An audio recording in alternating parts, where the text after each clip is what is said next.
Alright, let's check out what's on Netflix. Okay, how about this one? Netflix originals? Oh, it was like a dramedy. Is there anything like more action related? Let's see. Ooh, this one was kind of cool. I don't know, except it's kind of like old fashioned. Let's see what else they have. Mr. Sunshine, maybe? I've heard that one was good. Okay, let's see what's down here.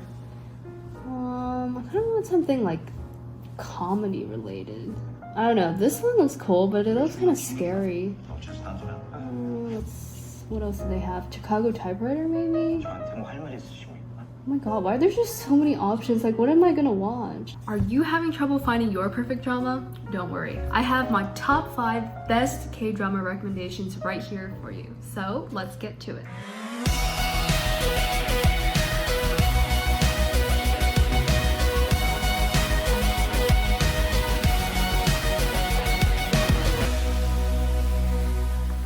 Hey guys, what's up? It's Claire and welcome back to another Introverse video.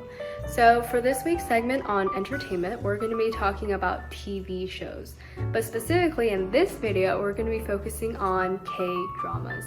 A K-drama is basically a TV series that is created in South Korea, and these have become really popular worldwide recently, and that's attributed to something called the Hallyu wave. The Hallyu wave is the exportation of Korean culture, Korean pop culture, Korean food, and even Korean dramas to other countries around the world where they've become super popular and gained many fans. So today I have lined up my top 5 best K-drama recommendations just for you. And a recommendation is basically a suggestion that someone has based on their own experience. So I have personally watched all 5 of these K-dramas and I have thought they are amazing, and these are all from different genres, so we will go over that later in this video. So for each drama I'll be talking about, I'll include number 1, the genre, which is basically the category of film that something falls under. Number 2, a brief summary. Number 3, the target demographic, which is basically the recommended age range for people to start watching this drama.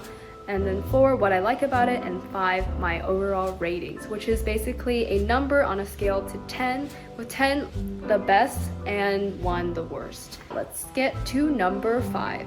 Number 5, K2. So K2 is an action drama, and action dramas usually include things like high activity scenes, high adrenaline rush scenes, or anything that conveys the feeling of excitement, thrills, or even fear. So a war battle can be an action scene. K2 is a story of a bodyguard who had a really long history with like protecting his country, and then while he was actually serving as a soldier for his country, he was framed for killing his girlfriend in Iraq. The entire drama is basically the process of him seeking revenge on the people who framed him, but on the way he actually falls in love with the secret daughter of a presidential candidate. The story just like evolves into a really complex web of like allies, friendships, and then loyalties. The target demographic for this drama is over the age of 13, and the main reason why I love this drama is because it's like one of the best action dramas I've ever watched. It portrays like a really strong female lead, and then it also has a really strong male lead, so it kind of creates the balance between good and bad, and then the wrongs and rights. It's like a story of loyalty and faith in a world that can be really corrupt, and it kind of has a lot of truth to the world that we live in today. And ultimately, my favorite part is the progression of their relationship from starting as strangers to something much more. And my rating for this would be a good 7 out of 10. Number 4, Descendants of the Sun. So this one is a whole mix of romance and action. And a romance drama is basically one that focuses on the feelings of love between characters. It can be more than 2 people, it often is, and it can get pretty complex sometimes. But for this drama, it tells the story of a special forces captain and a doctor who fall in love while they are providing aid to a country that is suffering from natural disasters and civil strife.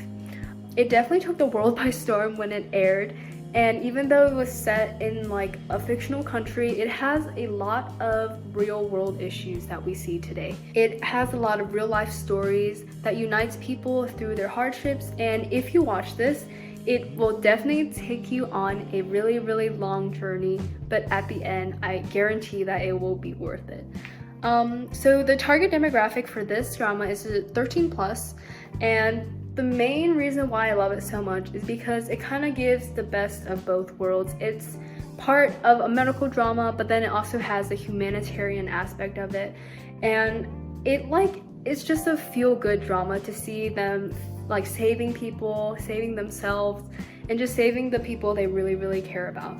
All in all, it has a really, really special storyline that not a lot of dramas have. If you have time, it will definitely kind of change your perception on a lot of the humanitarian aid groups that are out there today. So my rating for this drama is a good 7.5 out of 10. Number 3, Goblin. So this one is a classic, but it is a mix of fantasy and romance. And a fantasy drama is basically one that focuses on magical elements that aren't possible in the real world. This was the first K-drama I have ever watched, and it is still one of my top favorites.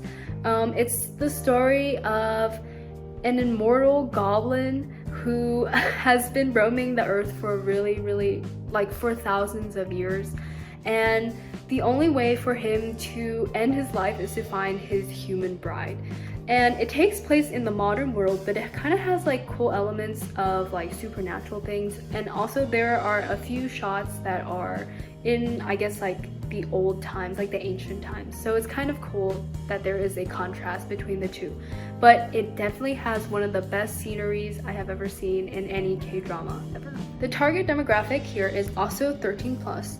And the main reason why I love it is because the characters definitely have great chemistry, and there are just like elements of comedy that just fit in the right places and kind of just lightens the mood, especially when there are some emotionally heavy things going on during the drama.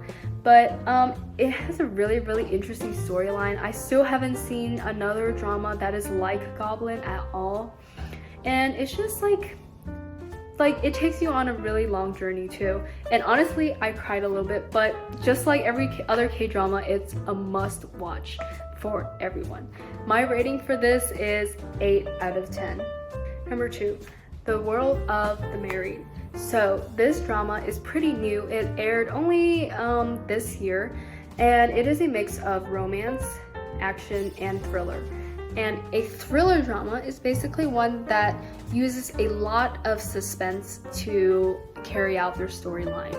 This drama is a story of a forbidden relationship between these people that end up breaking multiple families. The adventure that the main characters take us on, the doctor, Ji Sung-woo, and her estranged husband, is pretty much a roller coaster of emotions. And if you look at the drama from the surface, it looks like a regular romance drama. But if you really, really analyze the storyline, you can see that there are a lot of real world issues that are happening, and it is a very moving story of family loyalty, social problems like greed and corruption, and then true love. So the target demographic for this is 16 plus. And the main reason I love this is because of the emotions that the actors were able to portray. There are so many scenes that kind of like strike home, and it has a really, really amazing soundtrack list that is so well orchestrated. You definitely need to check it out. And even though it was recreated from an original drama, a foreign drama, it has a pretty strong ending that kind of kept me glued to the screen the whole time. So it really packs a punch. My rating for this is a good 8 out of 10. And finally, number 1. This is my favorite drama of all time. It is going to remain my favorite probably forever, and it is called Misty.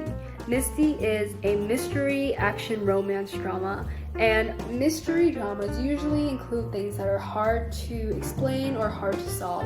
And a lot of these dramas include things like legal work, detective work, or crime work. The plot for this drama is so complex and so full that it's really hard to summarize in a few sentences. But all in all, it revolves around a very successful news anchor who is accused of murdering her former lover. And her current husband, who is a lawyer, steps in as her defense attorney. And I'm just gonna leave you guys on a hook for you guys to just go and watch it yourself because I don't want to spoil anything. But the target demographic for this is 16 plus. And the reason why I think this drama has such an impact on me is because it had a really strong female lead. And the news anchor who it features is definitely somebody I would admire. I would want to be that person when I grow up. And she has like the perfect mix of charisma, leadership, and just confidence that keeps the whole drama very suspenseful and just very captivating. The story of her and her husband is something I also admire a lot because it's kind of like a non-traditional type of approach to relationships in K-dramas. It's kind of like backwards, if you know what I mean. It has a super wonderful soundtrack that is so well orchestrated. I have almost added all of the songs onto my playlist. But if you guys watch this, I'm sure you will find it to be pretty good as well. And I give this drama a rating of 9.5 out of 10. So that's it for today's video. I hope you guys enjoyed my top 5 favorite K-drama recommendations. I know K-dramas are kind of long, so you do have to dedicate some time towards watching them, but I think these are worth watching. If you guys have any K-drama suggestions or if you have any favorite K-dramas, please make sure to comment down below. I'm always taking new suggestions. And yeah, I will see you guys in the next video. Take care.